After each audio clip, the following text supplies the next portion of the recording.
Hi everyone, welcome to Naresh Technologies. This is Srinivas. So today we are going to discuss about dynamic memory allocation concept in a C language. So we know the importance of a dynamic memory allocation, right? And it is very important.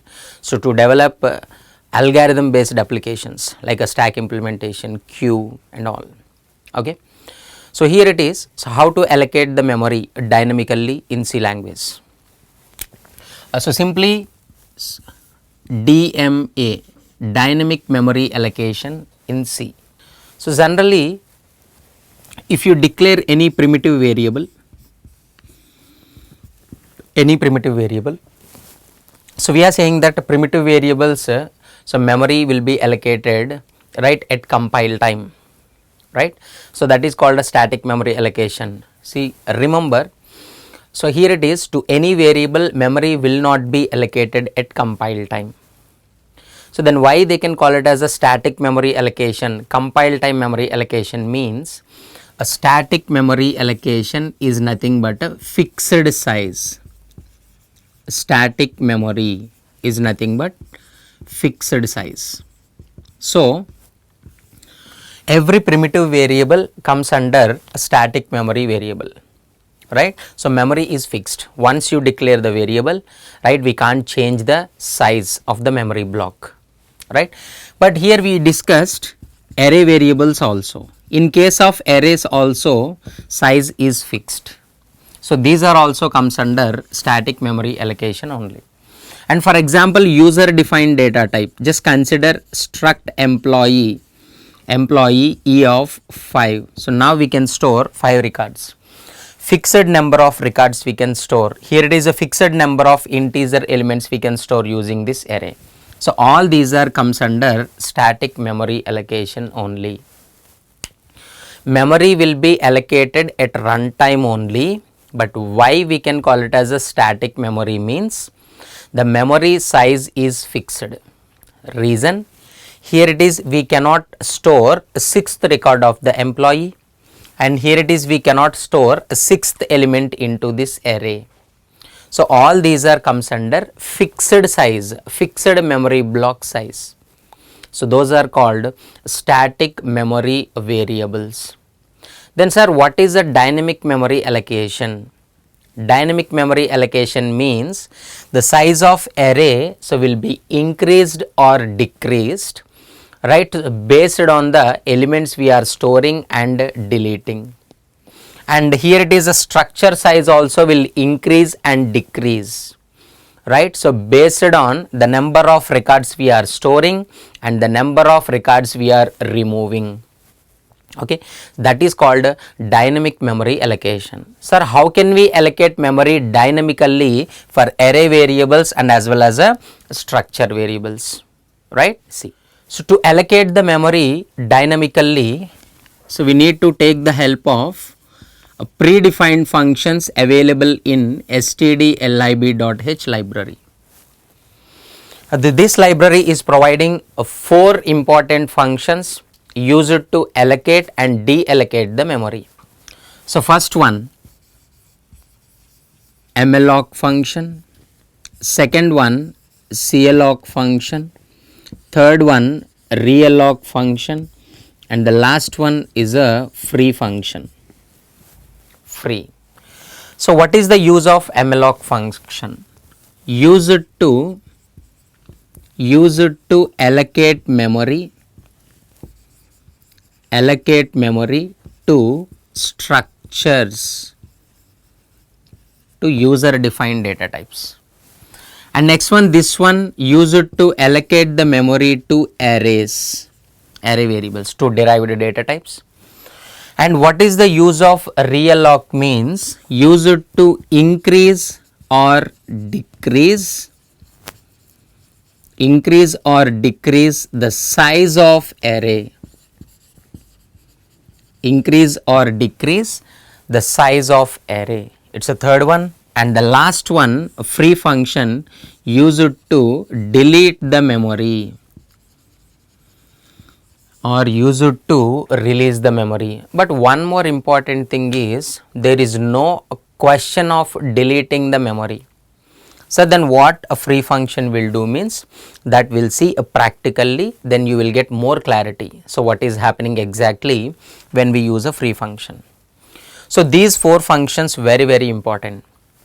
So malloc function is used to allocate the memory to structures, to user defined data types in C language. Calloc function is used to allocate the memory to arrays. Realloc function used to increase or decrease the size of the array. So this is also a bit important concept, we will see. And the last one is a free function used to delete the memory. Okay. Sir, if you want to allocate the memory, right, so what are the things important? Means in a dynamic memory allocation concept, pointers play key role. Reason?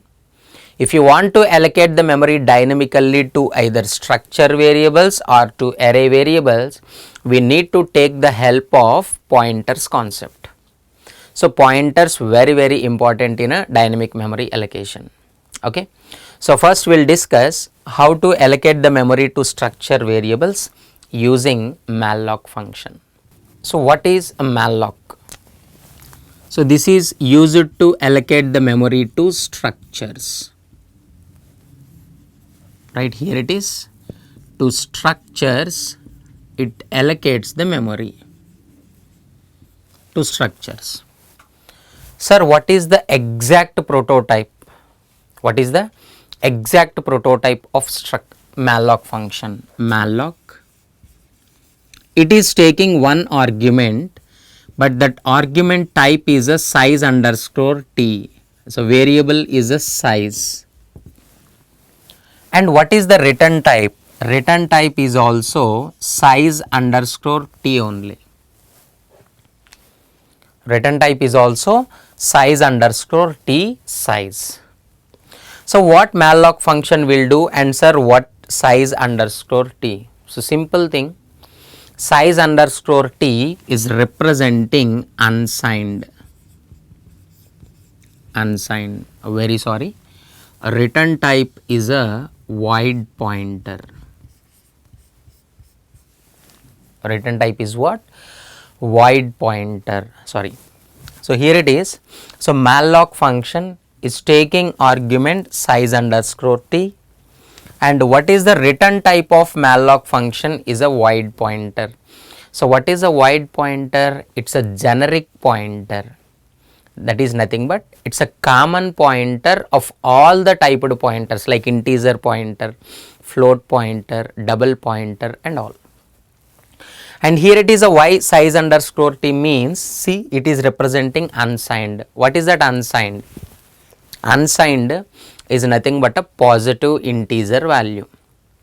Whenever we are allocating the memory to a block, we should pass always a positive integer value only, nothing but a positive memory only we can allocate, negative memory we cannot allocate. That is a problem.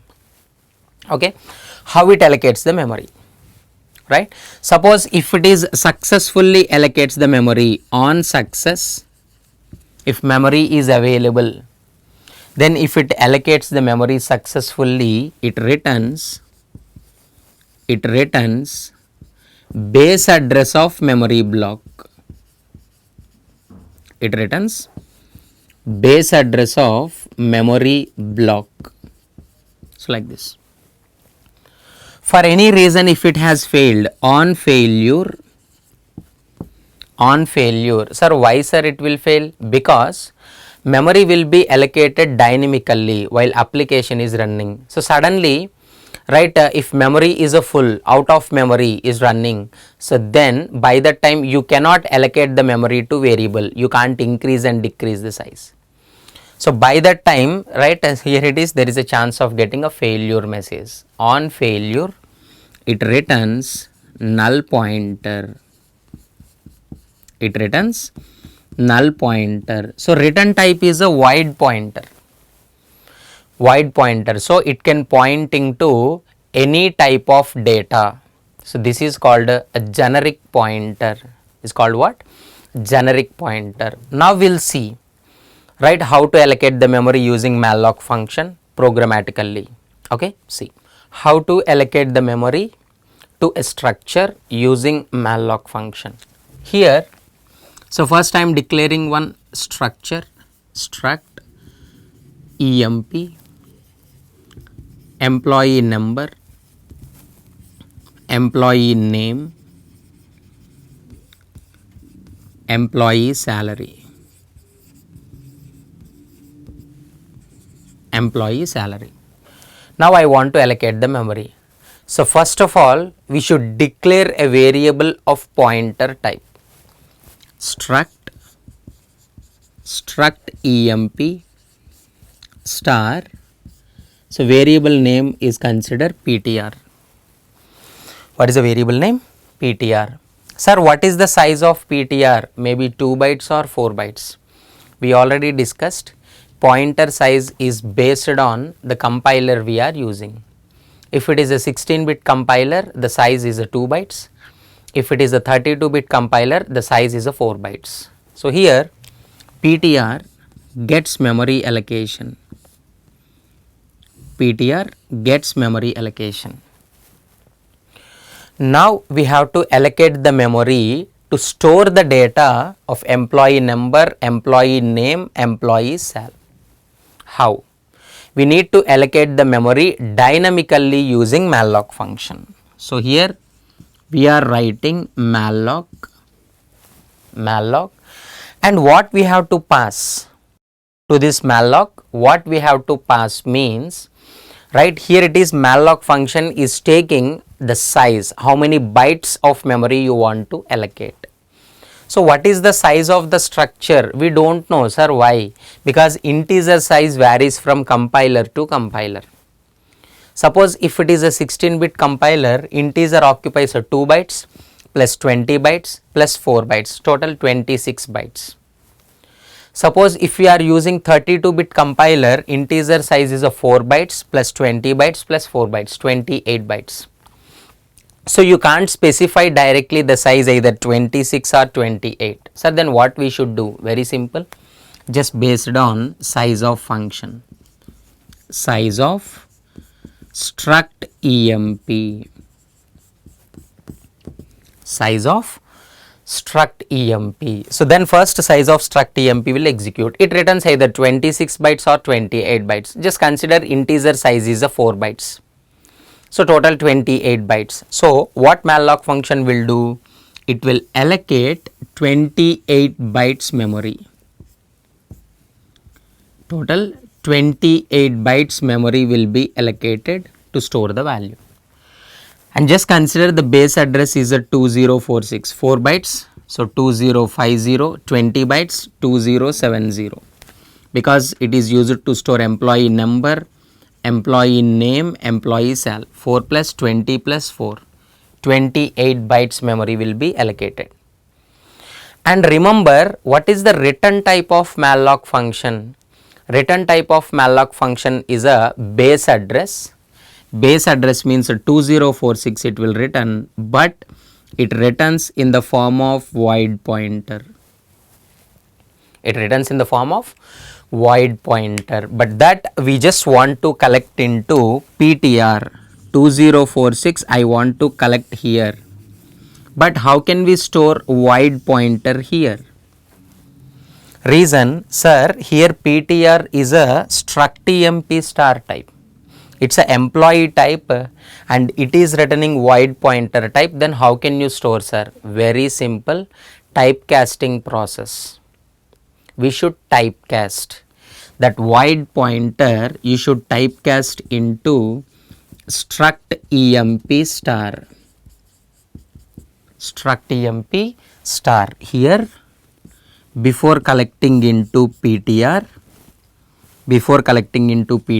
we should typecast struct emp star. Emp star. Question is, sir, up to here it is okay. So here it is returning void pointer. So that we are typecasting into employee type, so that we are storing and it start pointing to this one. Sir, why sir malloc function is returning void pointer is the question. Why not it is returning employee type? Just consider, suppose a malloc function return type is a employee type.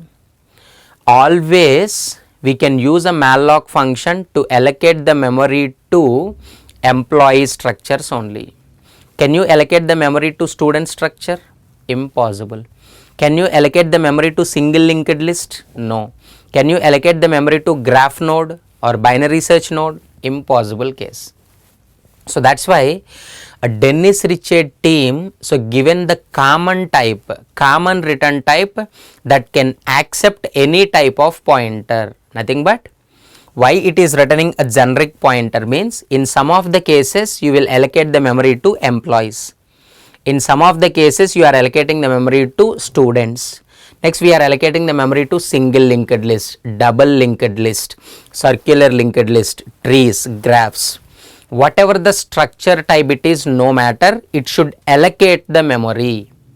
So finally it returns the address in the form of a super type, a generic type. What is the generic type? Is a void pointer type. So that after allocating the memory successfully, we know that so what type of pointer is required for us, so that we can typecast. They have given the chance of a type conversion of pointers.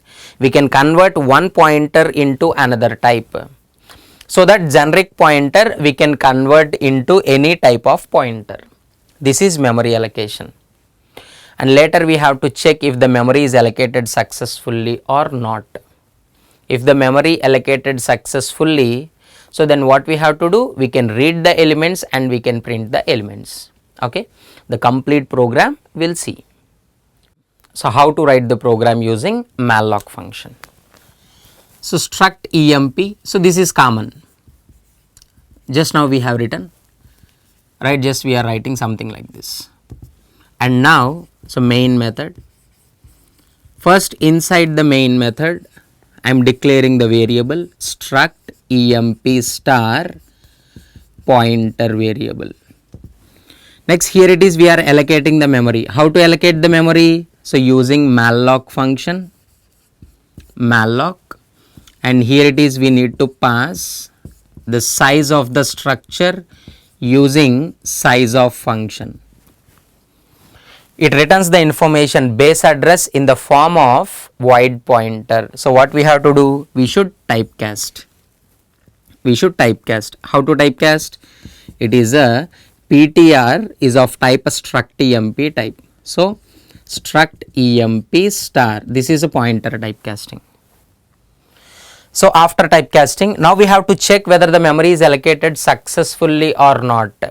If the memory is allocated successfully, it returns some base address like 20465048, something like. Suppose if it has failed for any reason, on failure it returns a null pointer. So we are checking if PTR equals to null. Suppose if it is returning null pointer means what? No memory. Simply we are printing the message printf out of memory error. Out of memory error, no memory. So we can't perform read and write operations into that memory block because block is not there, right? So out of memory error it is showing. For example, if memory is there, it returns some address other than null pointer. So we are reading printf enter employee details. So we are asking enter employee details and we are scanning. Sir, how to scan, sir? Employee number is integer, employee name is a string type, employee sal is a float type. Sir, how to read, sir? We know that when a structure, when a pointer pointing to the structure, right, we cannot use a dot operator to read the elements into structure. So which operator we are using? Arrow operator we are using. Very, very important. If any ordinary variable is pointing to structure, we are using dot operator to read the elements. If a pointer is pointing to the structure, we are using arrow operator to read the elements. That is the difference. So here sir, what we have to use, a dot operator or pointer operator? It's a pointer variable, it's a pointer to structure. So arrow operator we have to use, arrow.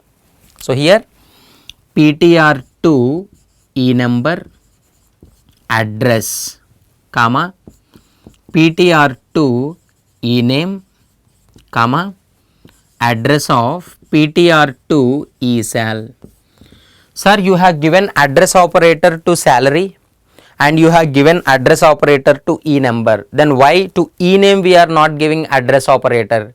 What is the reason behind that? Very simple. Already we discussed in a string handling concept. To read the elements into any character array, no need to specify the base address. Nothing but address operator no need to specify. Because the variable anyway it is holding the base address. Okay. Percentage s will read all the characters into that location. We know the concept. So in this case also, only while reading integer and float only, nothing but employee number and employee salary only, we are providing address operator. So while writing, right, here it is a ptr to e name, no need to provide address operator. This is reading. Sir, how to print? We know how to print. Just use a printf function and print the same values. Just remove the address operator and print. We know the basics. Okay. So this is clearly how to allocate the memory using malloc function to structure. After allocating the memory, right, how we are checking how to typecast that void pointer into a employee pointer. And next one, after allocating the memory, memory is allocated successfully or not, we have to check. If it is equals to null pointer, then that is a out of memory, memory not allocated successfully, that is the reason. Right, suppose if it is allocated memory successfully, then we are reading the employee details and we are printing. Which operator we are using? Arrow operator we are using, that is important. Okay. So this is all about a malloc function in data, in dynamic memory allocation concept in C language. Okay. In the next session we will discuss how to allocate the memory to array variables and how to decrease and increase the size of the array using calloc function and realloc function. For more videos, so please log into Naresh IT channel. Thank you.